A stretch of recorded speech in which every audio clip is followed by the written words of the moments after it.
The twins hadn't eaten in 4 days.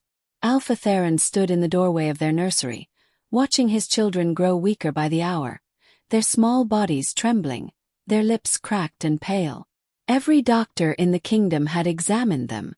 Every healer had tried. Nothing worked. The royal physician's final words still rang in his ears like a death sentence.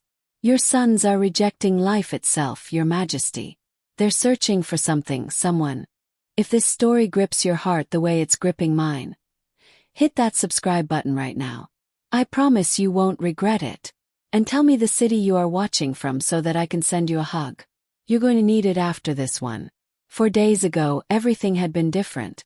4 days ago, Theron had been the most feared alpha in 3 kingdoms, a widower king who ruled with an iron fist and a frozen heart. 4 days ago, his twin sons, Nikolaos and Alexandros, had been healthy, thriving 2-year-olds who filled the palace with laughter. Then the scent faded from the palace walls. Scent. Theron forced himself to breathe as he approached the small beds where his sons lay. Nikolaos, the elder by 3 minutes, stared at the ceiling with glassy eyes. Alexandros clutched a blanket to his chest, the same blanket she had wrapped him in during those forbidden midnight feedings when Theron had been too grief-stricken to care for his own children. Ursha. Even thinking her name felt like swallowing ground glass. She'd been nothing. A servant Omega assigned to the nursery after his wife Artemisia died in childbirth. Theron had barely looked at her for the first 6 months. He'd been drowning in his own grief, rage at the gods who'd taken his beloved mate, fury at the helpless infants who'd survived when their mother hadn't. Kasia had simply been there. Quiet, efficient, unremarkable, until she wasn't. Theron remembered the first time he'd truly seen her. He'd come to the nursery at dawn after another sleepless night, and found her in the rocking chair with both twins in her arms. She'd been humming something soft and ancient, a melody that seemed to pull the tension from the air itself. Nikolaos had been sick with fever, crying for hours. Alexandros had refused to eat, sympathetically suffering with his brother. But in Kasia's arms they were peaceful, content, alive in a way they never seemed when the other servants handled them. He'd watched from the doorway, this unremarkable Omega with her plain face and downcast eyes, and something had shifted in his chest. Not attraction. He'd been too dead inside for that. But recognition. She was keeping his sons alive when he couldn't even bear to hold them. Over the following months, he'd found excuses to visit the nursery. To check on the twins, he'd told himself. To ensure they were being properly cared for. But really, he'd been drawn by something he didn't understand. The peace that settled over the rooms whenever Kasia was present. The way his sons' faces lit up when she entered. The soft strength in her voice when she sang them to sleep. He'd started lingering, asking her questions, learning that she wasn't from the capital, that she'd grown up in a small farming village in the north, that she'd lost her own family to a plague and had nowhere else to go. She never asked him about Artemisia, never pushed him to bond with his sons, never treated him with the desperate attraction most Omegas showed to a powerful, unmated alpha. She just existed in the nursery like a calm presence in the center of his storm, and somehow, without him noticing, she'd become essential. The twins had noticed first. By their first birthday, they cried when other servants tried to put them to bed. They reached for Kasia when they were hurt or frightened. They'd said her name before they'd said Papa. That should have been his first warning. Instead, it had made him angry. Jealous of an Omega servant for stealing his children's affection. He'd been cold to her after that, curt and dismissive, punishing her for the crime of being loved by his sons when he didn't know how to be. But the twins had only grown more attached.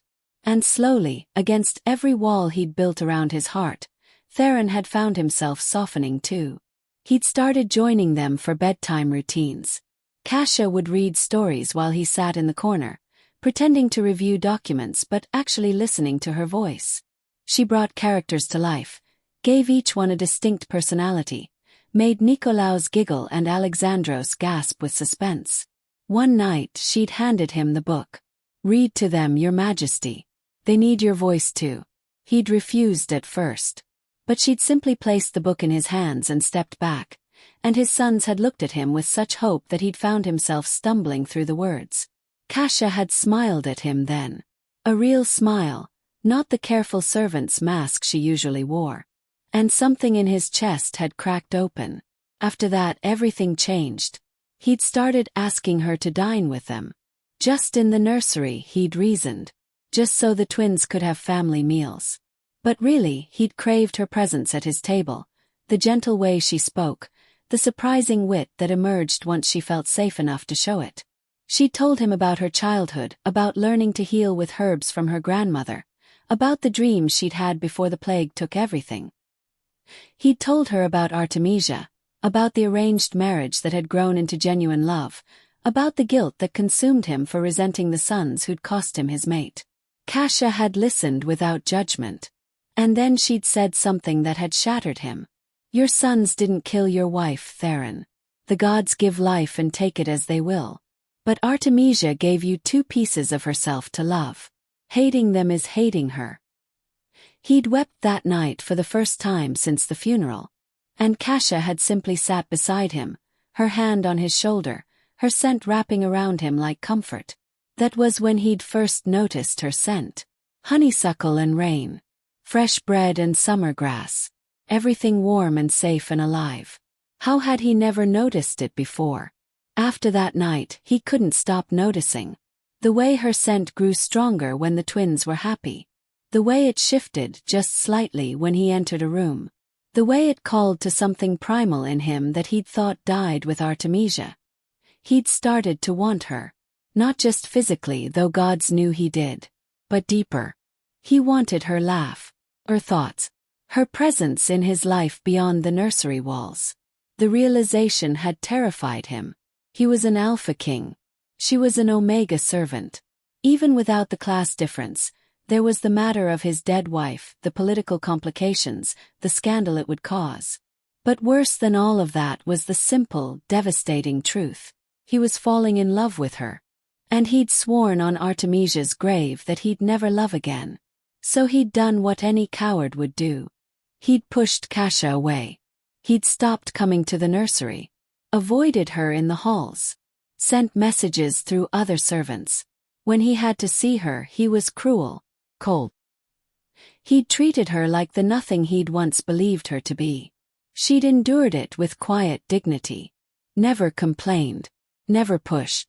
Just continued to care for his sons with the same devoted love she'd always shown. Until 3 months ago when everything fell apart. His advisors had been pressuring him to remarry. The kingdom needed a queen. The twins needed a mother. He needed an heir from a proper bloodline to secure the succession. They'd arranged a meeting with Eulalia, daughter of the Alpha King from the southern provinces. Beautiful, accomplished, politically perfect. Theron had agreed to the courtship. Told himself it was his duty. That Kasia was just a distraction, a moment of weakness he needed to overcome. Eulalia had visited the palace for a week. She'd been everything a queen should be. Poised, intelligent, graceful. The twins had hated her on sight. Nikolaos had hidden behind Kasia's skirts whenever Eulalia approached. Alexandros had thrown a screaming tantrum when she tried to hold him. They'd made the entire week a disaster, embarrassing Theron in front of visiting nobility. He'd been furious. He'd blamed Kasia, convinced she'd poisoned his sons against Eulalia out of jealousy. Never mind that she'd never shown a moment of possessiveness. Never mind that she'd actively tried to get the twins to behave. The night Eulalia left, he'd summoned Kasia to his study. He could still remember every word of that conversation. Every word he wished he could take back. You've made yourself too important to my sons. They don't know how to function without you. You've overstepped your bounds, forgotten your place. This ends now. She'd stood before him, eyes downcast, hands folded. I've only loved them, Your Majesty. As you asked me to. I never asked for this. I never asked for them to need you more than they need their own father. You're dismissed from the nursery. You'll be reassigned to the kitchens. He'd expected her to beg, to plead for her position. to show him that she felt something, anything for him beyond duty. Instead, she'd simply nodded. "As you wish, Your Majesty." The lack of fight in her had enraged him further. "And will you tell them goodbye at least? Or are you content to simply vanish from their lives?" Her composure had cracked then. Just for a moment. Her voice had shaken when she spoke. "Goodbyes are for people who matter, Your Majesty. I'm just a servant. They'll forget me in a week." She'd believed it. He could see it in her eyes. She truly believed she was nothing to them. Nothing to him. He should have corrected her. Should have told her the truth. That she was everything. That he was terrified of how much he needed her. That he was pushing her away because he didn't know how to let himself love again. Instead, he'd said the words that would haunt him forever. "They will." She'd left his study without another word. By morning, she was gone from the palace entirely. Not to the kitchens. Vanished. Fled. He'd told himself it was for the best. That the twins would adjust. That he'd made the right choice. He'd been wrong. The first day, Nikolaos and Alexandros had searched every corner of the nursery, calling for Kasia. When she didn't appear, they'd cried. Theron had tried to comfort them himself, but they'd pushed him away. The new nursemaid, a highly recommended woman named Dion, couldn't soothe them. The second day they'd stopped crying. They'd stopped playing. They just sat by the nursery door waiting. The third day they'd refused to eat. Small fists pushing away food. Milk spilling from cups they knocked aside. Dion had begged them to take just a bite. Theron had commanded them as their father and king. Nothing worked. The fourth day the doctors had come. They'd examined the boys, found nothing physically wrong. The diagnosis had been simple and devastating. "They're grieving, Your Majesty." Children this young bond deeply with their primary caregivers. They don't understand that she's gone. They think if they wait long enough she'll come back. And when she doesn't, they're giving up. How long? Theron had demanded. How long before they accept it? The physician had looked at him with something like pity. Some children recover from this kind of loss in weeks. Some carry the wound for years. And some, Your Majesty, simply fade away. The will to live is a mysterious thing. Even in the very young. That was this morning.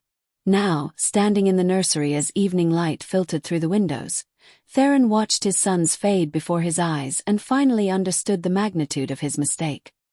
He'd thought Kasia was just a servant, easily replaced, ultimately unimportant.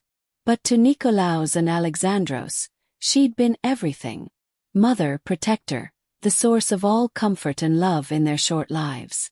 And he'd ripped her away from them without warning, without explanation, without care for what it would do to their small hearts. He'd been so focused on protecting himself from feeling too much that he'd forgotten his sons were feeling everything. Nikolaos's eyes fluttered closed. His breathing had gone shallow. Beside him, Alexandros's small hand unclenched from the blanket, going limp. Terror shot through Theron's chest. No, he would not lose them. He would not let his pride and fear cost him his children the way his grief and neglect had already cost them 2 years of having a real father. He knelt beside their beds, gathering both small bodies into his arms. They were so light, too light, fragile as bird bones. "Sorry." His voice cracked. "I'm so sorry. I'll find her. I'll bring her back. Just hold on. Please hold on." For a moment nothing changed. Then Nikolaos stirred just slightly. His small hand clutched at Theron's shirt. A whisper barely audible. "Mama Kasia." The title pierced Theron's heart. He'd forbidden the servants from allowing his sons to call her that. But clearly, in private, she'd been their mother in every way that mattered. "Mama Kasia. I'll bring her home. Promise." It was a promise he had no idea how to keep. Kasia could be anywhere. She had no family, few friends, no place to return to. She could have left the kingdom entirely. Could be dead in a ditch for all he knew.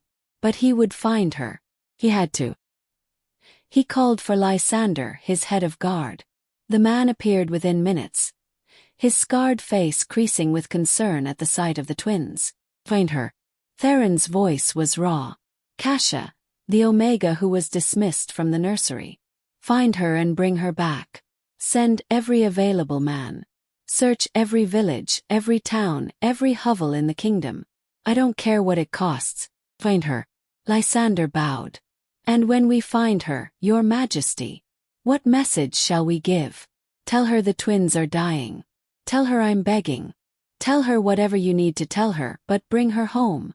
After Lysander left, Theron sat with his sons through the night. He tried to get them to drink water. He sang them the songs Kasha used to sing, his voice rough and unpracticed. He told them stories about their mother Artemisia, about how much she would have loved them, how proud she would have been. And he told them about Kasha, how brave she was, how kind, how she'd saved them when their own father was too broken to try. As dawn broke, Nikolaos opened his eyes. Theron held his breath. Is she coming? His son's voice was a thread of sound. I'm trying so hard. Alexandros stirred. Promise. It was all he had to offer. He held them as the sun rose, these tiny pieces of his heart, and prayed to gods he'd stopped believing in that Kasha would be found before it was too late. 2 days passed in agony. Theron refused to leave the nursery except for the most urgent matters of state. He held his sons, coaxed them to take small sips of water, felt them grow lighter in his arms with every passing hour. Reports came in from search parties across the kingdom. Nothing. No sign of her. It was as if she'd simply ceased to exist. On the 3rd night Theron broke. He sent everyone away, locked the nursery door, and let himself feel the full weight of what he'd done. He'd destroyed the woman who'd saved his sons. He'd cast her out like refuse because he was too afraid to admit he loved her. And now his children were dying because of his cowardice. He was his father, the man who'd ruled through fear and cruelty, who'd beaten the softness out of Theron as a child, who'd taught him that love was weakness and sentiment was for fools. Theron had sworn he'd be different. And instead he'd become exactly the same. He wept into his son's hair, broken sounds torn from his chest. If they died he would not survive it. He'd made his choice once before, chosen duty and denial over love. He wouldn't make it again. A knock at the door interrupted his grief. He ignored it. The knock came again, more insistent. Your Majesty. Lysander's voice. You need to see this. Unless you've found her, I don't care. We found her. Theron was on his feet instantly, laying the twins gently back in their beds. He tore open the door. Where? Lysander's expression was strange. A mixture of relief and something else. Anger maybe. Or judgment. A village 3 days' ride north. She's been working in a healing house, caring for the sick. My men said she didn't want to return. Theron's hands clenched. I don't care what she wants. Bring her here. Your Majesty. Lysander met his eyes steadily. With respect, I think you should go to her yourself. Why? Because my men said when they told her the twins were dying, she said good. Let the king learn what it feels like to lose the ones he loves. The words hit Theron like a physical blow. He deserved them. Gods, he deserved so much worse. But they also meant something crucial. She still cared. If she didn't, she wouldn't be angry. She'd be indifferent. Prepare horses. We leave within the hour. Lysander nodded. And Your Majesty. When we get there, let me speak to her first. Please. I've known Kasha since she came to the palace. She trusted me once. Maybe she will again. Fine. Anything. Just help me bring her home. They rode through the night, pushing the horses to their limits. Theron's mind raced faster than the hoofbeats. What would he say to her? How could he possibly make her understand? How could he ask her to forgive the unforgivable? The village was small, a cluster of wooden buildings around a central well. The healing house was marked by bundles of dried herbs hanging from the eaves. Lysander dismounted first. Wait here. Give me time. Theron nodded, though waiting felt like torture. He watched Lysander disappear into the building, counted his heartbeats, wondered if this was how his sons felt, waiting for someone to return who might never come back.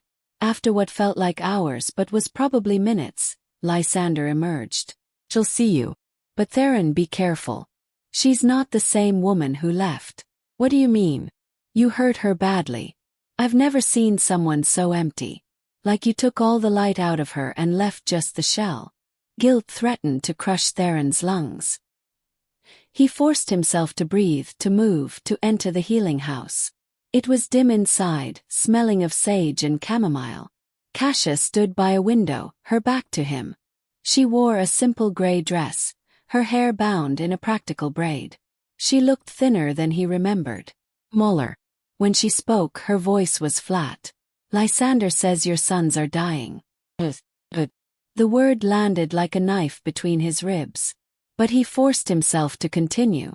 "They're dying because they need you. They've refused to eat since you left. Every doctor says there's nothing physically wrong. They're just grieving. They're waiting for you to come home." She turned then, and Theron nearly staggered at the look on her face. Her eyes were dead, empty of everything that had made her Kasia. She laughed, bitter and sharp. "Have no home. You made that very clear. Kasia, please. I know I have no right to ask anything of you. I know what I did was unforgivable. But they're children. Innocent children. Don't punish them for my mistakes." Her expression didn't change. "You want me to save them? To go back to that palace and care for your sons until you decide I'm inconvenient again? Until you find your perfect queen and have no more use for the servant Omega who kept your children alive while you learned to tolerate being their father?" "It's not like that." "No." "Then what is it like, Your Majesty? Tell me what's changed. Have you suddenly realized I'm more than nothing? Or are you just desperate?" The truth burned in his throat, but he forced it out. "Both. I'm desperate. But I also finally see what I should have seen all along. You were never nothing. You were everything. To them. Me. And I destroyed that because I was too afraid to admit I'd fallen in love with you." The words hung in the air between them. Kasia stared at him, her expression unreadable. "You're lying." "I'm not. I swear on Artemisia's grave, on my sons' lives, on everything I have left to lose, I love you. I've loved you for months. Maybe longer. And I sent you away because I didn't know how to handle that. Because loving you felt like betraying my dead wife. Because loving anyone again terrified me."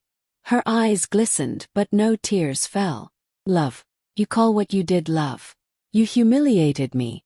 Told me I was nothing. Let me believe I'd harmed your sons by caring for them too much.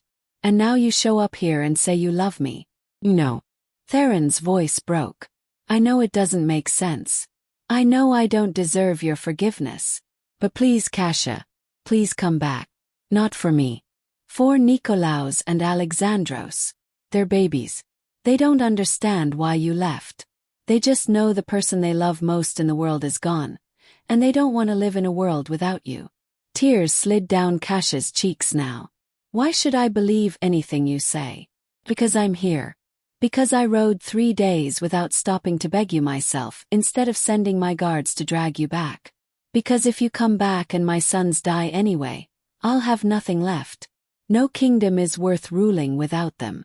No life is worth living if I've lost them. They're all I have. And they need you." Kasia turned away, her shoulders shaking. "I love them so much.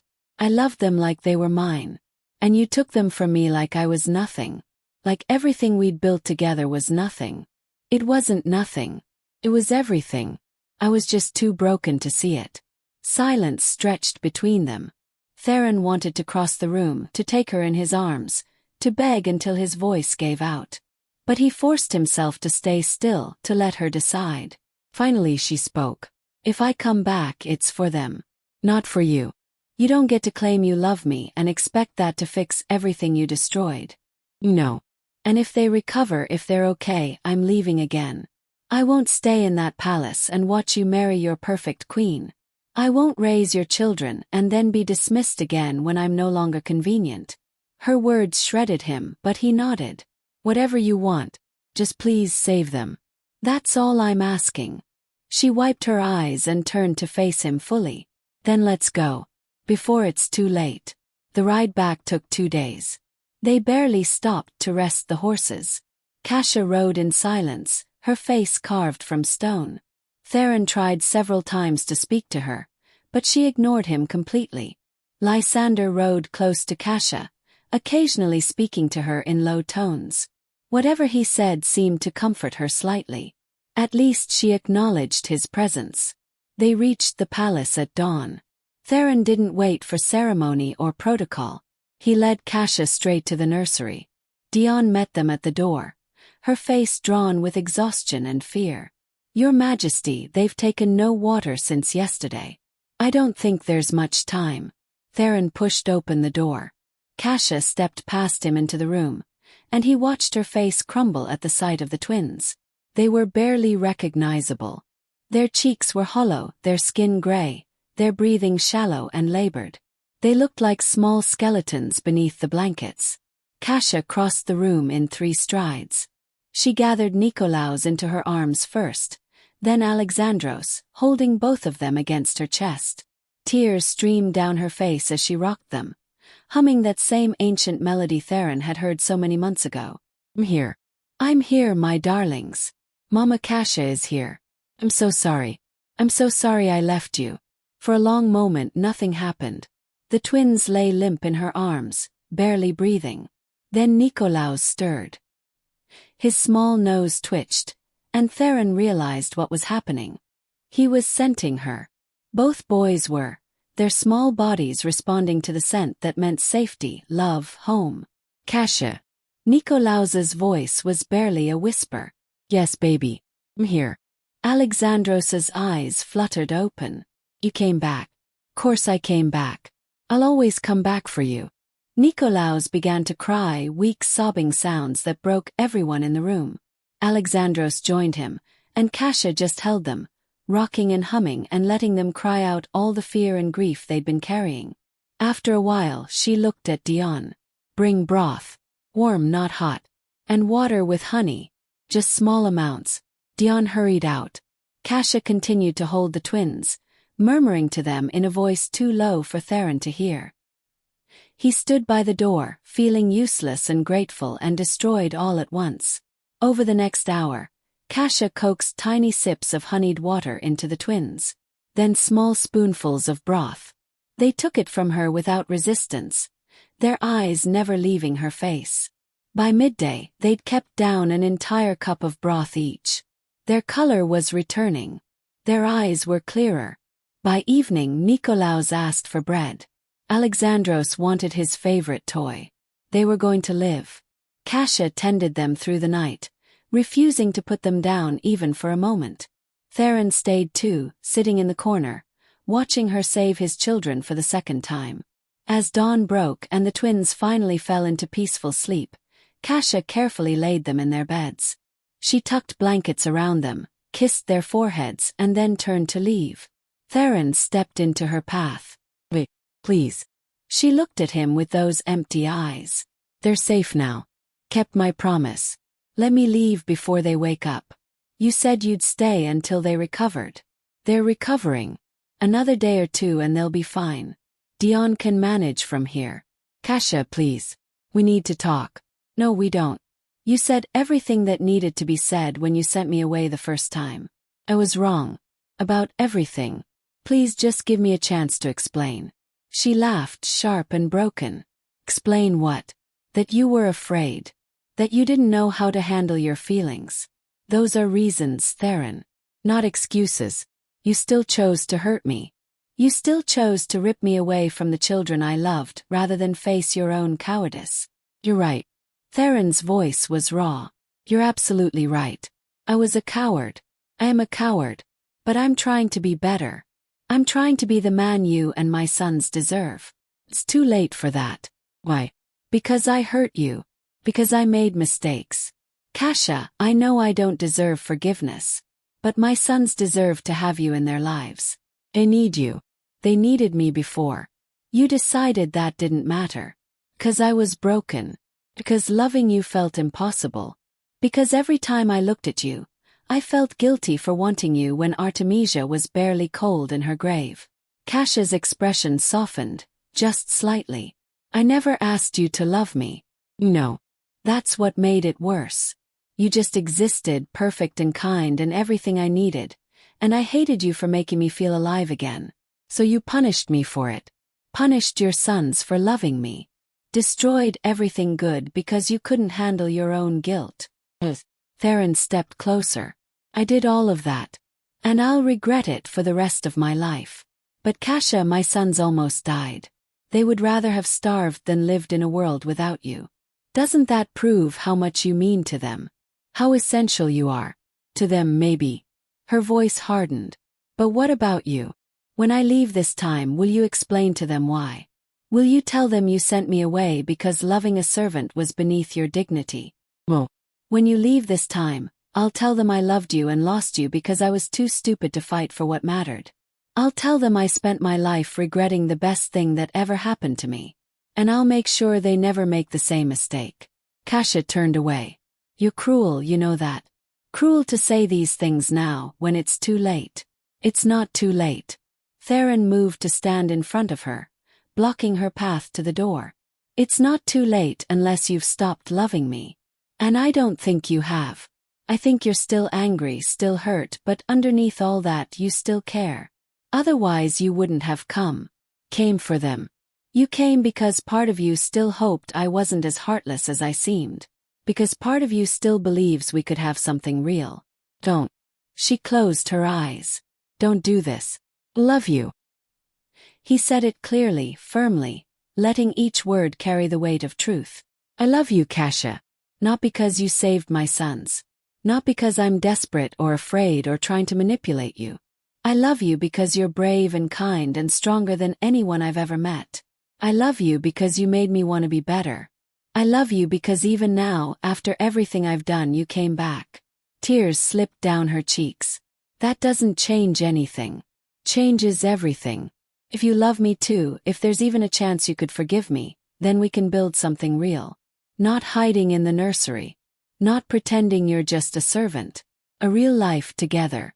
You, me, and the boys. As your mistress. As the Omega you keep hidden while you marry your political bride. As my mate. Theron pulled the royal signet ring from his finger. As my queen. If you'll have me. Kasha stared at the ring like it was a snake. You can't be serious.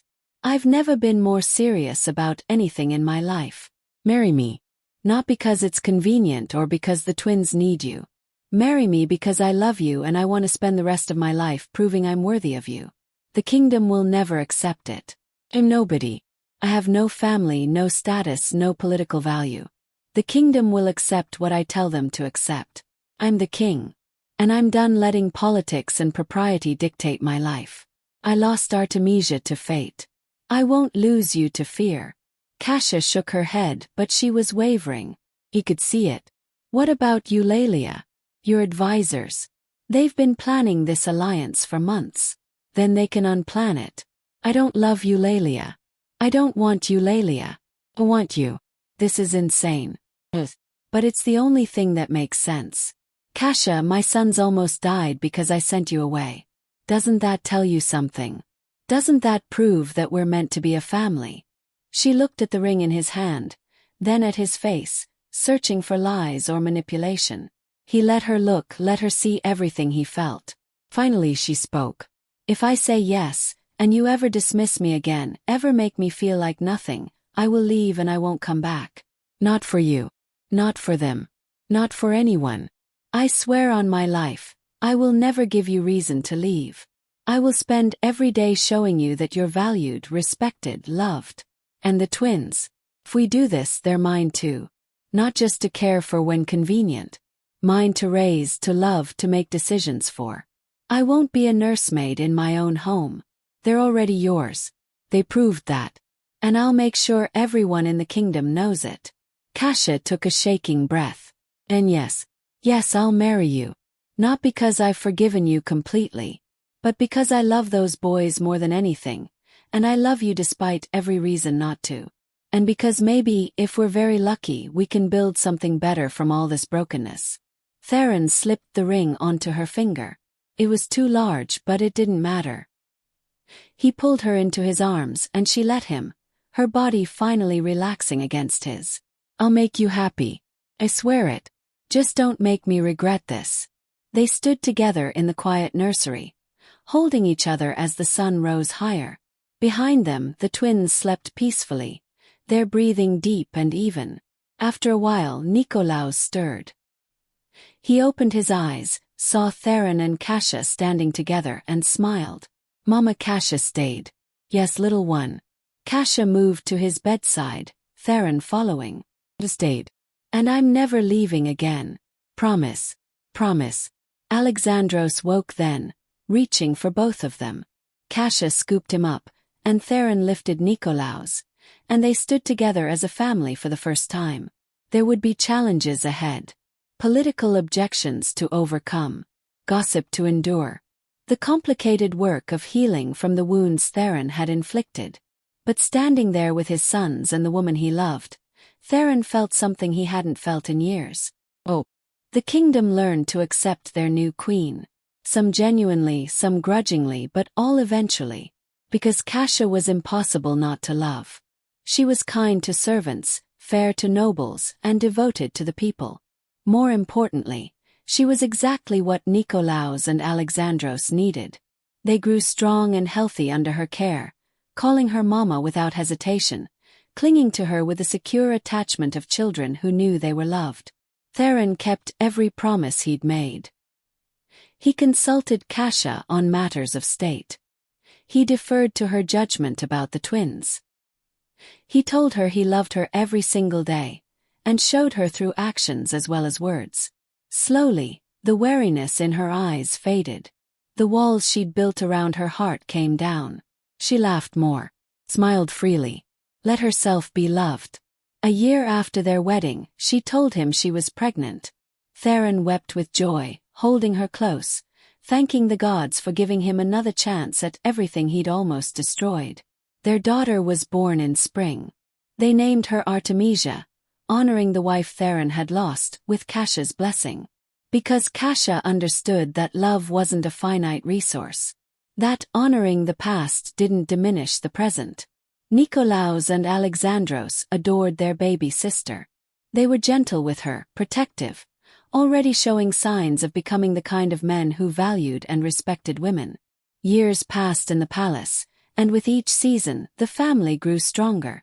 But the journey wasn't without its complications. The scars of the past had a way of resurfacing when least expected. It happened on a cold winter morning when the twins were 5 years old. Theron had been called away to deal with a border dispute, leaving Kasia alone with the children for 3 days. It was the longest they'd been apart since their wedding.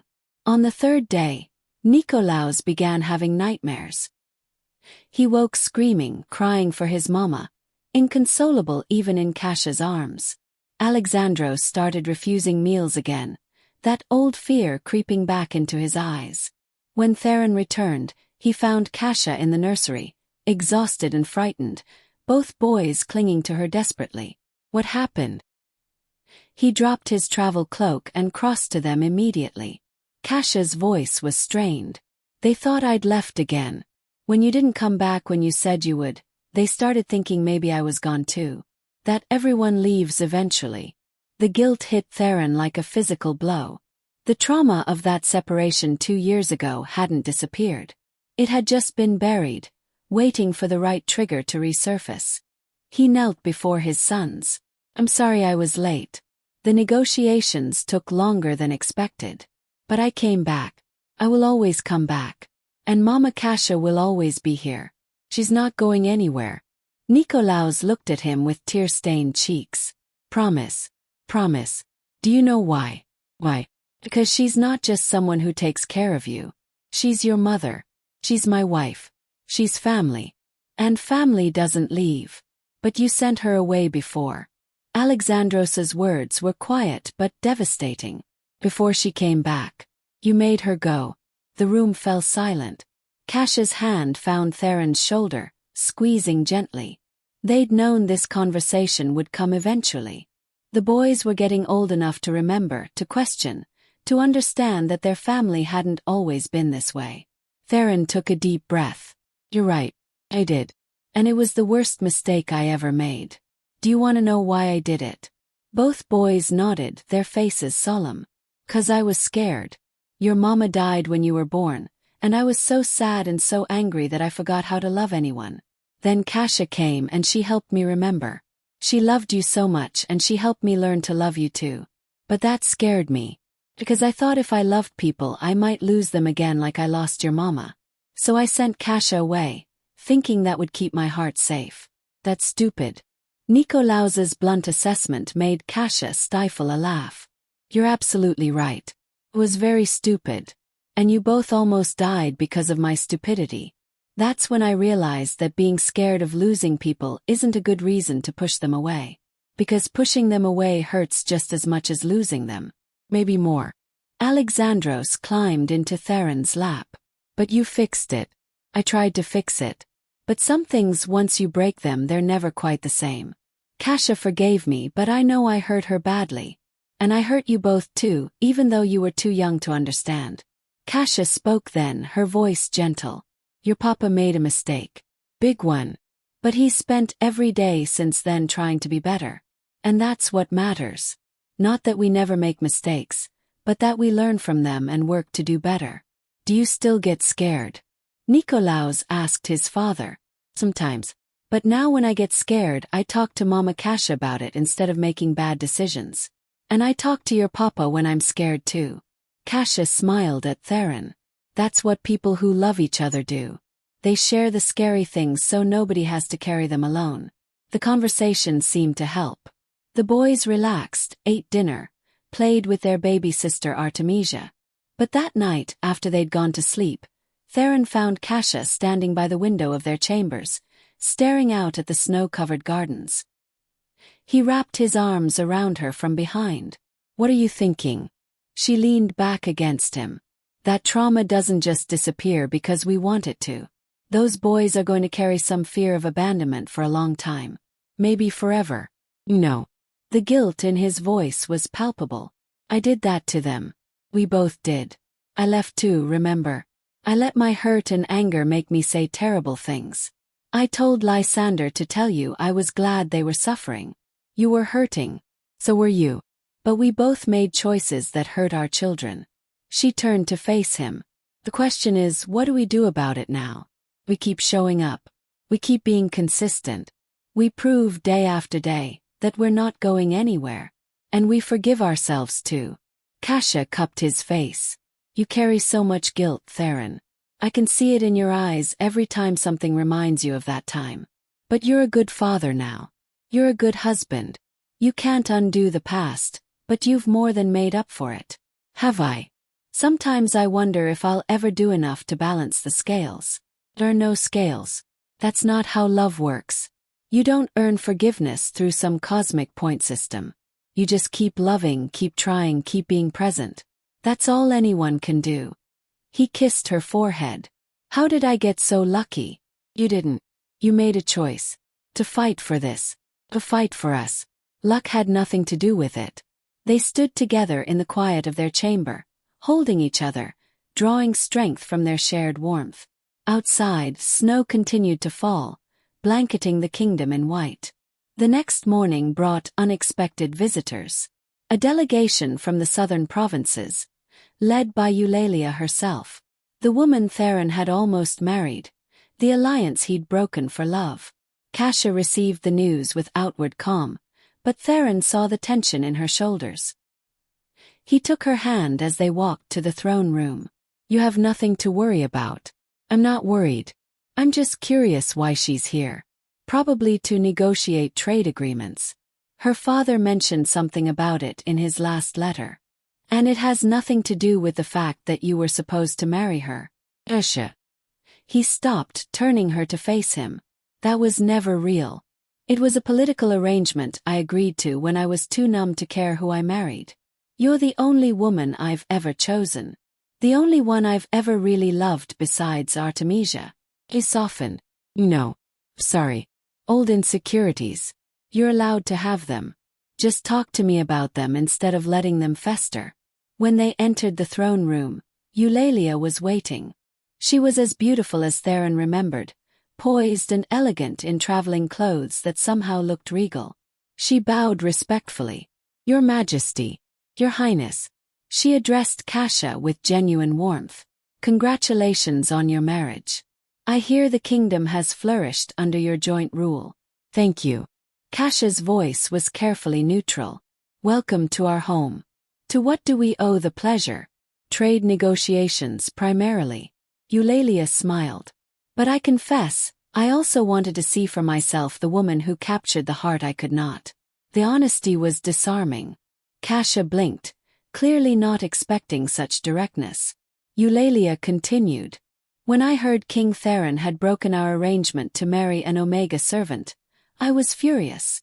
Not heartbroken, you understand. We barely knew each other. But my pride was wounded. I thought perhaps you'd bewitched him, or that he'd made some foolish decision he'd come to regret." "And now?"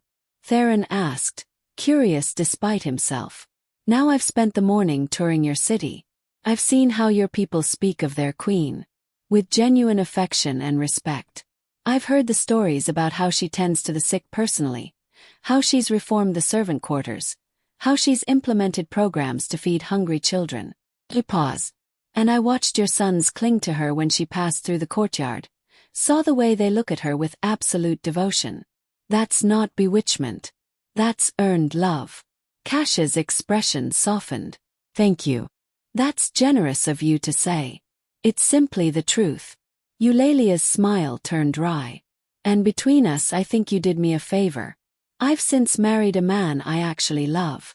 Turns out political duty and personal happiness don't have to be mutually exclusive if you're patient enough to wait for both." The tension in the room dissolved. They spent the rest of the morning negotiating trade agreements that would benefit both kingdoms, and by lunch, Eulalia had been invited to dine with the family.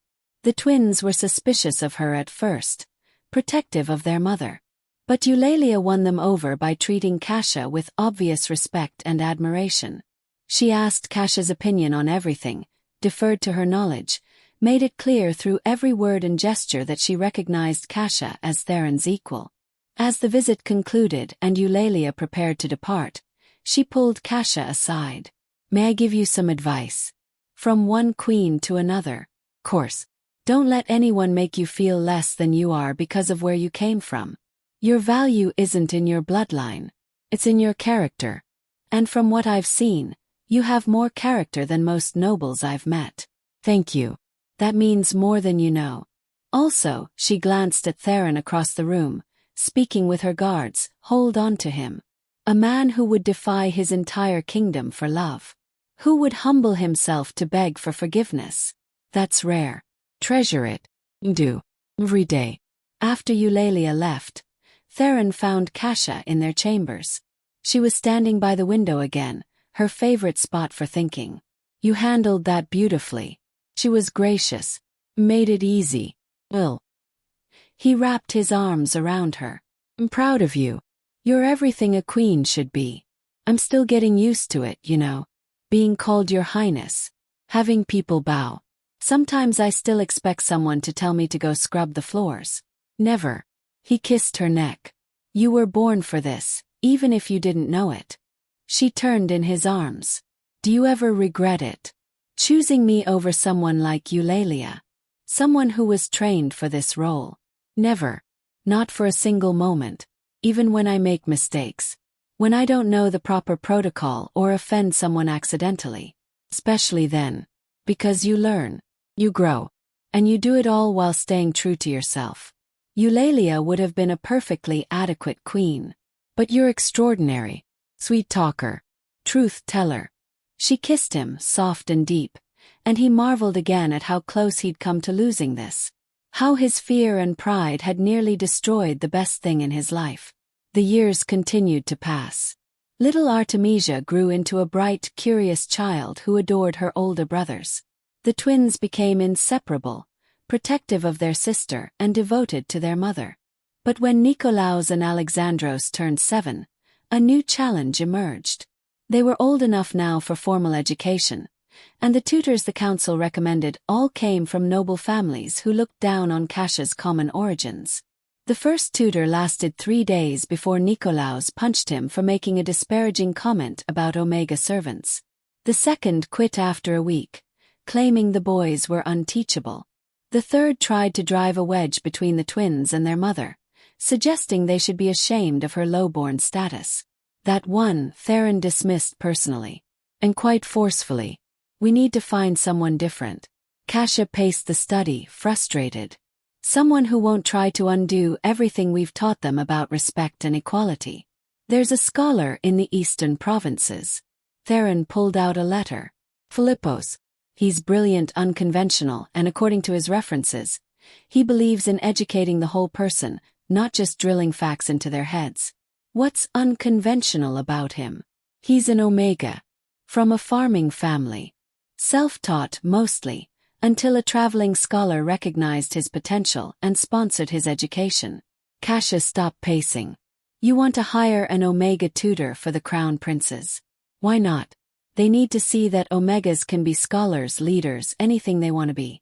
And maybe having a tutor who understands what it's like to be underestimated will help them develop empathy. The council will fight you on this. The council doesn't raise my sons. We do. Philippos arrived a month later.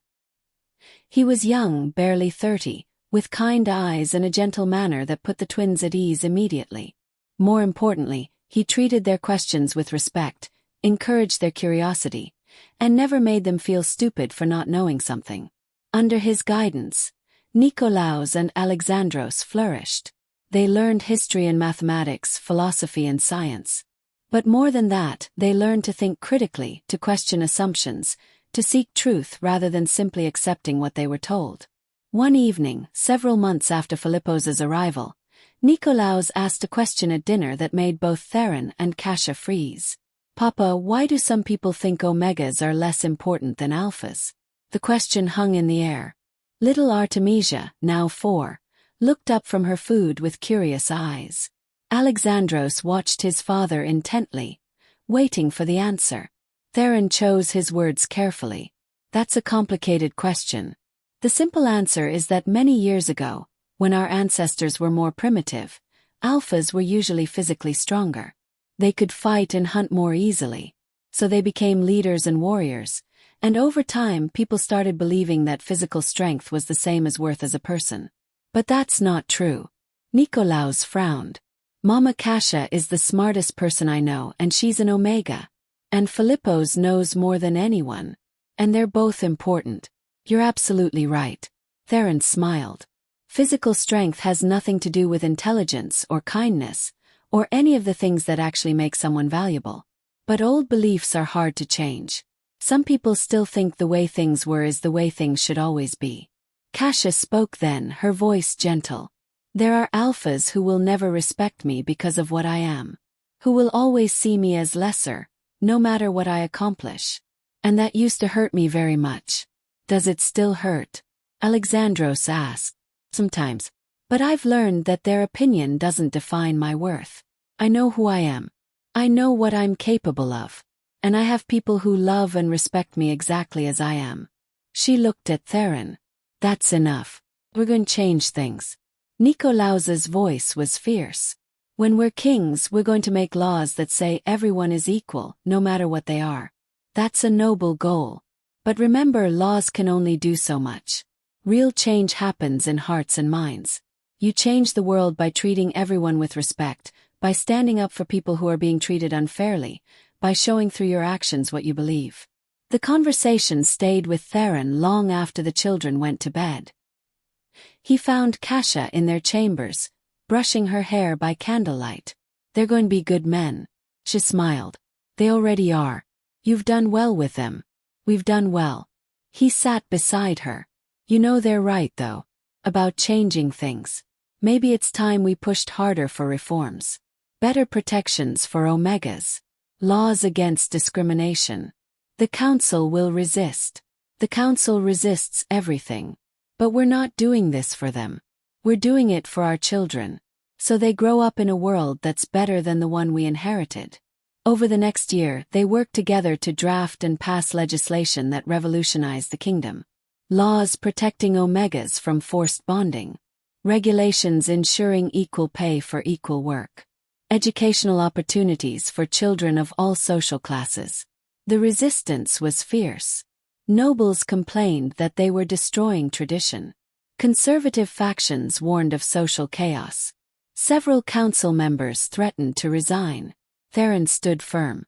And when the opposition became too loud, Cassia stood with him, addressing the council with a speech that left many in tears. I was a servant. I cleaned your floors and washed your clothes and was invisible to most of you.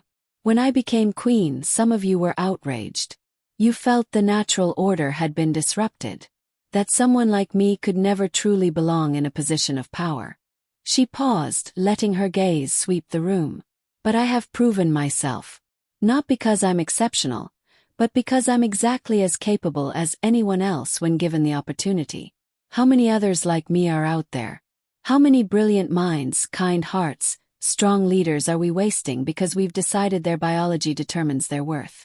This isn't about destroying tradition. It's about building a better future.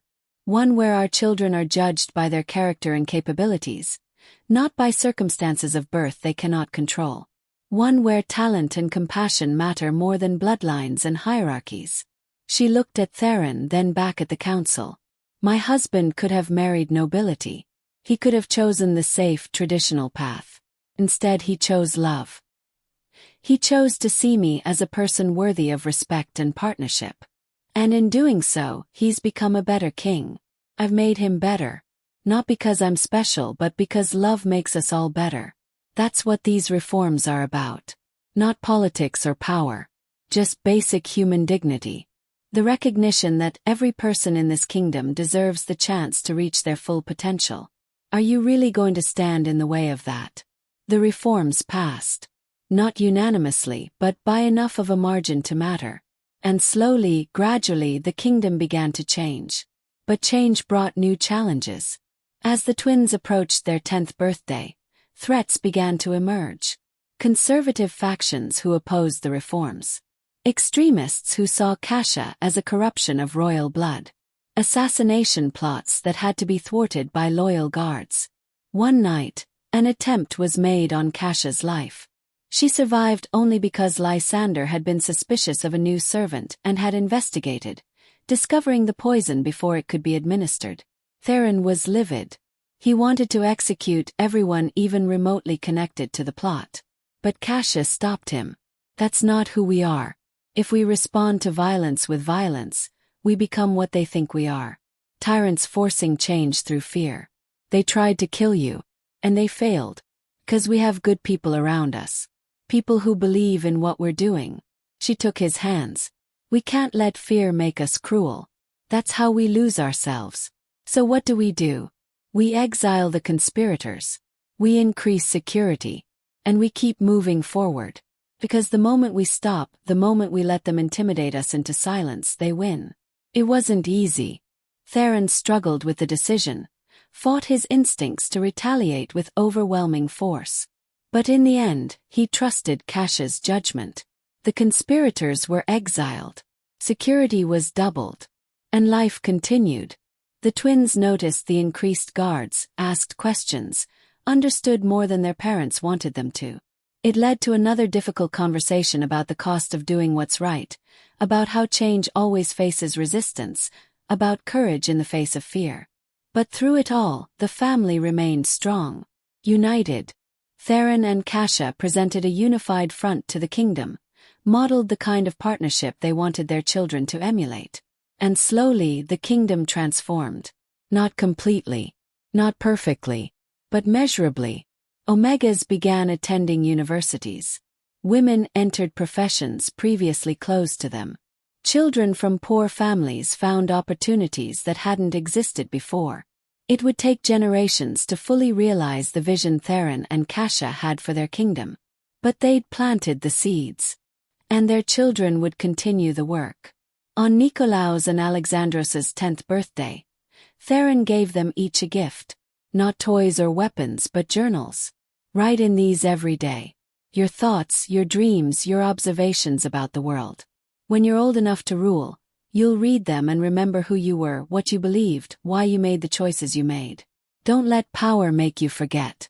The boys took the journals solemnly, understanding the weight of the gift. That night, after the celebrations ended and the children were asleep, Theron and Kasia stood on their balcony, looking out over the city. Do you think we're doing enough? We're doing what we can. That's all anyone can do. I want them to have it easier than we did. I want the world to be better for them. 'Twill be. Because of the work we're doing now. She leaned against him. And because they're good boys who will grow into good men. We've given them the tools. They'll use them well. How can you be so sure? 'Cause they have you as their mother. And that's the greatest gift they could ever receive. She smiled, tears glistening in her eyes. You know, when I first came to this palace, I never imagined any of this. I thought I'd spend my life in obscurity, serving others, being invisible. And now I'm a queen, a mother, someone who actually matters. You always mattered. I was just too blind to see it. We were both blind in different ways. But we found our way to each other. And that's what counts. They stood together in the quiet night, two people who'd found love in the ruins of grief and fear, who'd built something beautiful from broken pieces, who'd proven that sometimes the most unlikely love stories are the truest ones. Inside, their children slept peacefully. Nikolaos and Alexandros in their beds, no longer afraid of abandonment, secure in the knowledge that they were loved. Little Artemisia in her nursery, surrounded by the same devotion her brothers had known. And Theron realized that this was what happiness looked like. Not the absence of struggle or pain, but the presence of love strong enough to weather any storm. Not perfection but partnership. Not a fairy tale but something real and lasting and worth fighting for. He'd made mistakes. Terrible ones. He'd hurt the woman he loved and nearly destroyed his family. But he'd been given grace. Forgiveness. A second chance to be the man he should have been all along. And he'd spend the rest of his life being worthy of that gift. Because that's what love required. Not grand gestures or perfect moments but daily choice. The decision to show up, to be present, to keep trying even when it was hard. Kasia had taught him that. This woman who'd come from nothing, who'd been dismissed and underestimated and cast aside, who'd proven that strength wasn't about power or status but about resilience and grace. She was the true ruler of this kingdom. He was just lucky enough to stand beside her. And their children would carry that legacy forward. They'd grow up knowing that love transcended social boundaries, that worth wasn't determined by birth, that everyone deserved dignity and respect and the chance to become who they were meant to be. It wouldn't be easy. The world didn't change overnight. But with each generation, with each small victory, with each person willing to stand up and say this isn't good enough, we can do better, the world became a little more just. Theron pulled Kasia closer, kissed her temple. Thank you. For what? For saving me. For forgiving me. For being patient while I learned how to love properly. We saved each other. That's how it works. And she was right. It wasn't his redemption story or her triumph story. It was their story. Together. Equal partners building something that neither could have created alone. That was the truth he'd teach his sons. That real strength came from acknowledging your weaknesses. That real power came from lifting others up. That real love required vulnerability and courage and the willingness to admit when you were wrong. The twins would understand. They already did, in their childish way. They'd seen their parents work through conflict, apologize to each other, support each other's growth. They'd learned that relationships required work, that mistakes could be forgiven, that love was a choice you made every day. And when they ruled, they'd carry those lessons with them. They'd be better kings than Theron had been. Because they'd learned from his mistakes. Because they'd grown up in a home filled with love instead of fear. Because their mother had taught them compassion and their father had taught them accountability. The future was bright. Not perfect but full of possibility. And as Theron stood with Kasia under the stars, surrounded by the kingdom they'd built together, he finally understood what happiness truly meant. Meant this. Just this. The woman he loved in his arms. His children safe and happy. A kingdom slowly becoming what it should be. He'd been lost once, drowning in grief and anger and fear. But Kasha had found him, had pulled him back to shore, had shown him that life after loss was still worth living. And now, together they were showing others the same thing. That love healed, that change was possible, that even the most broken things could be made whole again if you were willing to do the work. It was a message their kingdom needed, a message the world needed. And they'd spend the rest of their lives spreading it. Through their actions, their policies, their family. Because that was the point of it all. Not crowns or thrones or power. But love. Simple, complicated, messy, beautiful love. The kind of love that saved dying children. The kind of love that transformed kingdoms. The kind of love that made everything else worthwhile. And as the night deepened around them, Theron held Kasha close and silently thanked whatever gods had brought her into his life. He'd been given a gift he didn't deserve. And he'd never, ever take it for granted again. Sometimes, in the quiet moments, Theron would watch his family and marvel at how close he'd come to losing everything. How his fear and pride had nearly cost him the only things that truly mattered. He'd been given a second chance. And he'd spend the rest of his life making sure he deserved it. Kasha would catch him watching sometimes and smile. "What are you thinking? That I'm the luckiest man alive. Even after everything. Especially after everything.